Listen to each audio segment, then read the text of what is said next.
The వో of God. ఈ video చివరి వరకు చూడండి.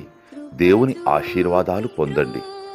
దేవుని నామములో మీకు నా హృదయపూర్వక వందనములు.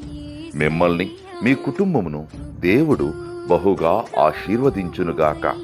ఈరోజు మీ రాకపోకలయందు మీరు చేసే ప్రతి పనిలోనూ దేవుడు మీకు తోడుగా ఉండునుగాక. మీరు ఊహించిన అద్భుతాలు, ఆశ్చర్యకార్యాలు ఈరోజు మీ దేవుడు మీ జీవితంలో చేయునుగాక. ఈరోజు నీ దేవుడు నీతో మాట్లాడే మాట, భయపడకుము, నీవు చెప్పిన మాటలు వినబడినవి. దానియేలు 10వ అధ్యాయం 12వ వచనం. Don't be afraid, your words were heard. Daniel chapter 10 verses 12. శిక్షకు పాత్రుడనయ్యా, రక్షణ తెచ్చితివయ్యా. శిక్షకు